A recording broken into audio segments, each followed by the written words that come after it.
What is up, Early Edge family? Welcome to the show. We've got a great Wednesday show lined up for you, and we've got some day baseball, which Philip has pointed out. Absolutely love that. CID says, hit the like button. Happy Wednesday from SportsLine. And we got prop stars in the chat as well. Ask away when it comes to him or any of us on the show. Let's take a look at the recap screen. Your boy Sia Nejad stays ice cold in baseball. I lose the Phillies money line -125, but SportsLine and prop stars pick us up. Larry loses the Red Sox, but we go 3-2 overall. We'll pretty much take that. I wish we were 4-1. That's where we want to be. We want to be in that 4-1 range, but we'll take 3-2. It's certainly better than 2-3. I got a rebound from baseball. I'll be perfectly honest with you. That's why I'm going to golf today. I'm taking a little sabbatical, maybe a few days off of the diamond. Let's bring in the stars of the show because most of these guys aren't afraid of the diamond like I am right now. And Mike McClure, I got to start with you because there's a lot of people in the chat that are like, day baseball. Like we get it a lot on these Wednesdays. I'm very happy to see it. Do you have a day baseball pick? I do not. My play actually happens to be a night game tonight. As much as I love day baseball, I'll be playing a little DFS this morning, but my play for the show here is actually a night game, unfortunately. All right, Zach, what about you? Do we get day baseball or do we get night baseball from you today? For the show, I'm on the same game as Mike, but I'm isolating the total. But I tend to do my full board in the morning. So right after the show, I'm gonna assess the full board, and I may have morning play posted on the site. All right. Well, Martin, I gotta ask because I know you don't have any baseball picks, but do we have a day soccer game? I know you got two soccer plays. One is tomorrow, one is today. I'm just curious. I want to know if we got something going on during the day today. Yeah, no day baseball for me, I'm afraid, Sia, but I do have some day soccer for you. It's taking place in the evening in Europe, but in the United States, it will be very much day soccer. So the first game that I'm covering kicks off in about 2 hours. See, there you have it. If we don't have day baseball, Martin Green picks us up with daytime soccer. By the way, Martin, before we get to your two picks, the early wedge, it's in your feed right now. And I got to say, check that out. My article, the second part of my article will be published later on today. EC, Patrick McDonald, they have their articles. But I got to point this out too. And I feel like I have to remind everybody because Mike McClure is not on the early wedge. Just a reminder, he puts his picks out. And I was pre-show, I was discussing all of his outrights. He has a very unique way of attacking this tournament from an outright perspective. And it's all on SportsLine. So all you got to do is go to sportsline.com/join. You type in the promo code winners, you get 60% off the annual plan. That gives you all Mike's info and picks. It gives you all the simulations. It gives you all the DFS content, which will get hot and heavy as we approach NFL season. We're already doing it, of course, for all kinds of other things like NASCAR, MLB, and things of that nature. But a lot going on at SportsLine. Check it out. All right, Martin, let's get right to it. Let's get to some soccer. You got a day game today. You got a game tomorrow. We're going Euro 2024 and Copa America today. Correct. Yes, I'm starting with a very big game that's taking place in 2 hours between Belgium and Ukraine. And I think Belgium should be too strong for Ukraine in this game. They were unlucky to lose to Slovakia in their opening game of the tournament. They had 2 goals disallowed. They dominated proceedings, but they lost 1-0. They bounced back by beating Romania 2-0 on match day 2. And another victory today would guarantee them a place in the knockout stage of the competition. Kevin De Bruyne and Romelu Lukaku looked really sharp in that victory over Romania. They should cause problems for a slightly leaky Ukraine defence. There have now been 32 games at Euro 2024, and only 2 of them have seen over 4.5 goals. So this is unlikely to be a high-scoring match, but Belgium should edge it. So I'm going with Belgium to win and under 4.5 goals at combined odds of -110. And while I'm on the show, just looking ahead to tomorrow's games, I think the USA really should be too strong for Panama in Copa America. They're going to carry a great deal of momentum into this game after they eased to a 2-0 victory over Bolivia on match day 1. Meanwhile, Panama lost 3-1 to Uruguay, so they could be a little bit dejected. Pulisic, Balogun and Weir look very sharp up front in the last game. I think they should lead their team to another relatively comfortable win in Atlanta. So I'm backing the USA to cover a -1.25 handicap at odds of -109.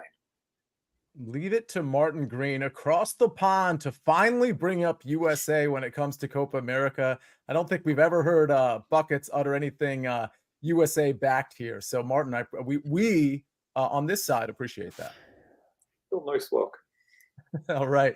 By the way, Moshi is in the chat. He's been red hot in baseball. He says he's backing the Yankees and Red Sox today. This strange bedfellows backing rivals. LOL. We're going to have much more on that Yankees game. First, we turn to a SportsLine pick.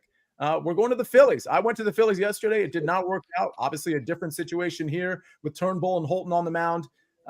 Phillies -1.5. We're taking the run line here. Phillies -1.5 at -115. This, ladies and gentlemen, is in fact day baseball. By the way, Maestro is in the chat. Prop Stars, of course, also in the chat. Ask them anything you want. But again, we actually do have day baseball. 1:10 p.m. We've got this Phillies run line play. But speaking of soccer, this is a BetMGM promo that we have talked about just a couple of times here, but it's pretty great. Get in on the excitement of summer soccer with BetMGM's early payout markets. Avoid last-minute penalties and win your wager if your team takes a 2-goal lead. Here's how it works. Select any Euros or Copa match you want to bet. Scroll to the match result market with early payout tag. Place a regular time bet on either team in the match result market. If they take a 2-goal lead, your bet will be paid out early as a winner no matter the result of the match. Log in to the new BetMGM app for more offer details. All right. The chat is talking a lot about it. Zack has mentioned it. Mike McClure has mentioned it. We got to get to this Mets-Yankees game. So, and even Prop Stars in the chat, he's mentioned it. So we're going to do that right after this message from our partners.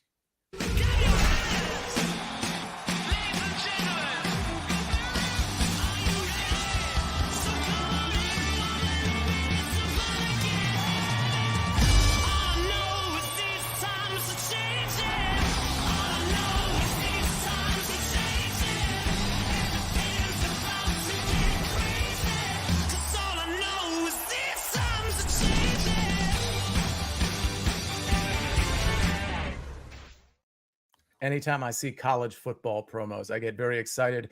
College football, about 60-ish days away. We've got 71 days, depending on how you're counting. You could say 70, but 71 days from NFL kickoff. Of course, that's Trent Williams days away from NFL kickoff. We'll continue that countdown. Speaking of counting down, Prop Stars will be on HQ tonight talking about the NBA draft. You're going to want to catch that. You can always see Prop Stars, Mike McClure, sometimes myself, Zack, Cimini, Martin Green on CBS Sports HQ. Don't forget that it's there. It's just a wealth of information and entertainment. I'll be on there actually in a couple hours talking some golf picks, but let's stick to baseball right now. Zack Cimini, Mets, Yankees, a lot of chatter in the chat from the family on this game. We saw Prop Stars. I think he liked Luis Gil's under in strikeouts. That market has already moved. It's consistent, I think, with your pick, though. Yeah, we saw a very friendly game yesterday for the over, and I think it's going to be an over series. I'm going over the 8.5 runs today between the Mets and Yankees. The over is 7-3 to the over the Yankees' last 10 games. We've seen this Mets offense being outstanding in the month of June. Chased Garrett Cole yesterday, 4 home runs off of him, ended up with 9 total runs. But the Yankees also showed some fight, down 9-1, made it a 9-7 game. So I definitely expect them to continue where they left off yesterday, especially being 3-8 over their last 11 games. This is going to be a tough start for Luis Gil, coming off giving up 7 runs to the Baltimore Orioles. Did not get out of the second inning. Also saw the Yankees 9-game winning streak with his starts come to an end as well. So I think it's going to be a little bit of a tough start for Luis Gil, but the Yankees are going to be able to pick him up at the plate. Then you look at Sean Manaea. He is coming off having a no-hitter going into the 6th inning against the Texas Rangers before things unraveled. That could be tough to come out of as well. So I look at both of these teams are in the top 5 in the month of June for home runs. Mets 3rd, the Yankees 5th. Mets leading Major League Baseball in the month of June for batting average, batting .287. Let's go over 8.5 runs. All right, over 8.5 runs. We've got some new people in the chat. Bradley Jacob says, good morning, Early Edge family, coming in live from vacation. Well, you can't say that, Bradley, without telling us where you are, because we want to live vicariously through wherever you are. So let us know, Bradley. And if you have any soccer picks, we already had 2 from Martin Green, 2 I like. So hopefully you have a couple you can drop in the chat as well. I see you, Big Cheesy. Drop your picks in the chat. Brian Grebbins, absolutely love all the activity. Hit the like button if you could. All right. You know, Luis Gil, you mentioned him, Zack, and I mentioned, you might not know this, Zack, but I've been on like a little bit of a losing streak when it comes to MLB, dating back to last week, going into this week. And I don't want to say it started with Luis Hill, but that was one of my losses last week against the Orioles. I had him backed. I'm trying to remember. I think he was going against Cole Irvin. I was expecting regression from him, and I was expecting Hill to just basically continue.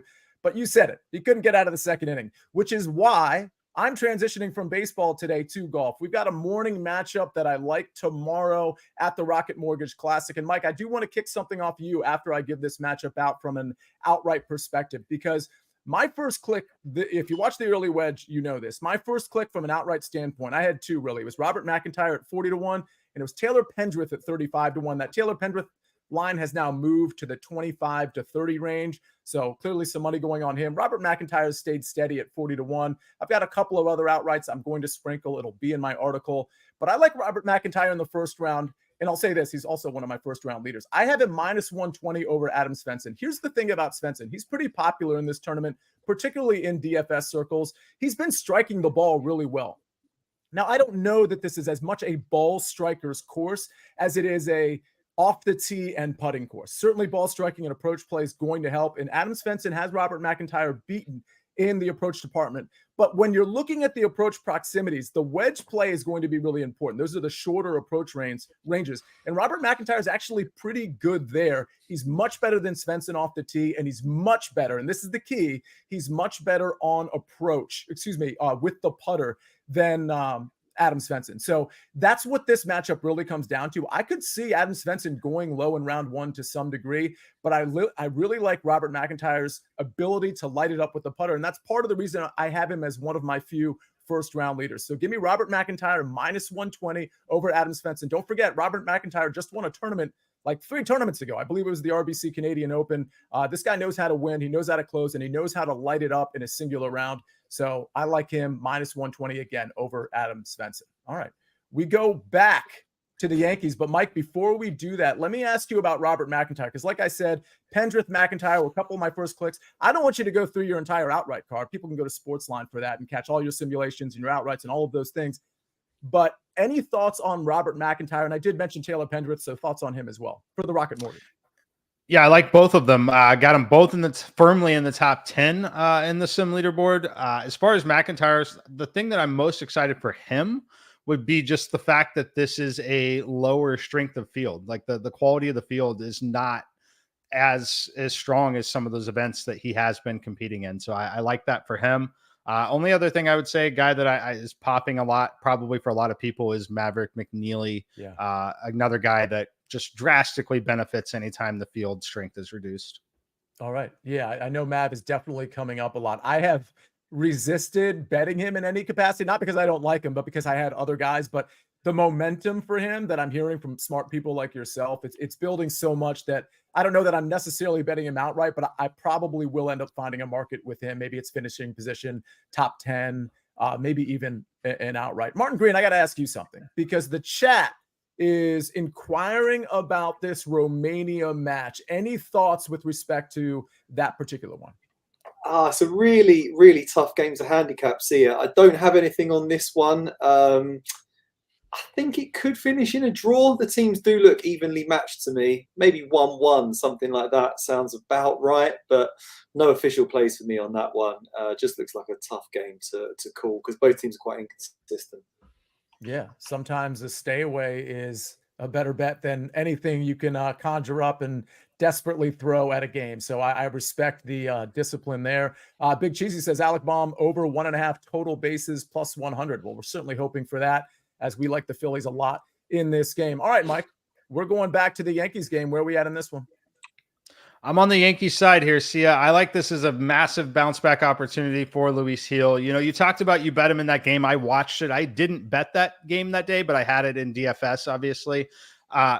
The first pitch of the game was booted by Juan Soto, and it really, really bothered Luis Hill mentally. And you can talk about whether that's a good thing or a bad thing to be so impacted, but you could visibly see how upset he was on the mound, and it happened twice in the first 2 innings.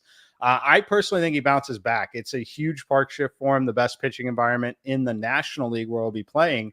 So I am on the Yankees side here. As far as Sean Manaea, someone I almost always want to be picking on, he's had some strikeout upside in his career, but the big knock on him is he really lacks the upside in terms of pitching deep into baseball games.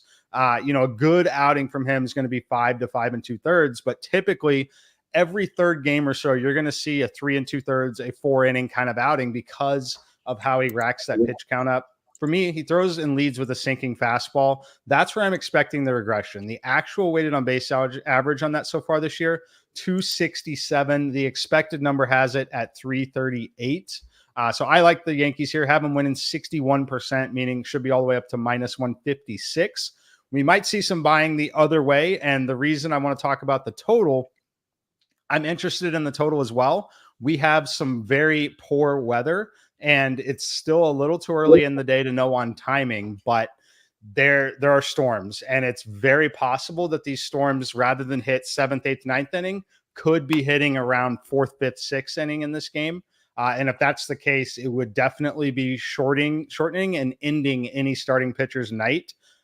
So keep in mind, I know a lot of our guys are looking at either outs props, strikeout props, but both of these pitchers are definitely, again, 10:17 a.m. Eastern time. But as of right now, looking at the timing, it looks like both pitchers are at risk of being shortened in terms of their starts.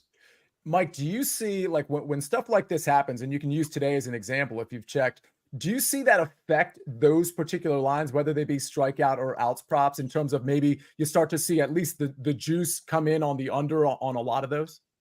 Yeah, generally we'll see start to shade towards the unders. If it's a really sure thing, you'll start to see books actually just remove outs props and not give you the option to bet the outs portion of it. So yeah, they definitely will react to it, and as they get closer to game time. But like I said, right now, I think that this is a situation where they get a delay of some kind. If it happens early enough, they might just late start the game by an hour and a half. If not, it's going to be in game, but it is not one that is likely to end the game. I think that it would be like a 1 to 2 hour delay and play later into the night. Okay. By the way, Big Cheesy says he got your pick. Oh, is that the second or third, by the way? I have a total of 3.5 that I have to stay under. I need somebody to hold me accountable. Big Cheesy says he got your pick, Mike, at -125. Obviously, he's a SportsLine member. He was able to get it exactly at the time that you posted it. So again, -125, then it goes to whatever it was, -138. Part of the reason you want to be a member of SportsLine isn't just to get the picks. It's to get the picks when we make the picks. And that's when the line is going to be most beneficial. Japan, I see you in the chat. You say, let's go. Any other questions? I don't know if Prop Stars and Larry Hartstein, the maestro, are still in here. Yeah, they are still in here. Absolutely love this. By the way, can I just say that's 4 now? We have over 350 people watching, and we have 70 likes. We got to get that up a little bit. This is not for this show necessarily, but when you all get into this show, just hit the like button. If you don't see the like button, it's probably because the chat is obscuring it. Just take the chat down for a second, hit the like button, and then bring the chat right back up if you're watching on your phone or something like that. Super, super easy to do. It really helps this show out quite a bit, and we would definitely appreciate it. Just reminder to yourself, right when you get in here, you hit the like button. Super, super easy.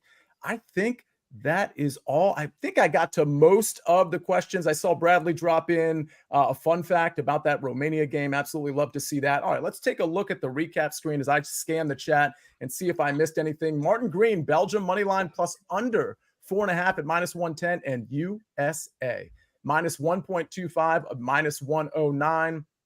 I've got a Rocket Mortgage bet. This, of course, is tomorrow morning. These are one of the first guys out. So we're talking like 7-ish in the morning, Eastern Standard Time. Robert McIntyre -120 over Adam Svensson. I expect both of these guys to be decent in round one, or a little bit better than decent. I just think the upside for McIntyre is way better. Zack Cimini, Mets, Yankees over 8.5 at -118. Mike McClure, Yankees money line -138. And the SportsLine pick, Phillies. This is afternoon baseball right here. 1:10 Eastern Standard Time. Phillies run line -1.5 at -115. Great show. Great show, family. Absolutely love it. Let's try to have another winning record instead of maybe 3-2. Let's get it more of a winning percentage with today's picks. No MLB baseball for me, so that's helpful. Yeah. On behalf of Jake the Snake on the 1s and 2s and 3s and 4s, on behalf of Zack Cimini, Martin Green back in the USA, and Mike McClure with all of that knowledge he dropped. I mean, take that take notes on that stuff when it comes to the weather and when it comes to the juice and what comes to affecting the strikeouts and outs props. All of that is pretty intuitive, but we don't think of it until a guy like Mike McClure brings it to our attention. I absolutely love that whole dissertation on how the weather can affect some of those player props. It's been a great show. Let's have a great Wednesday. We'll see you tomorrow, same time, same place. Thanks for joining us on The Early Edge. I'm the Counselor of Cash, and we rest our case.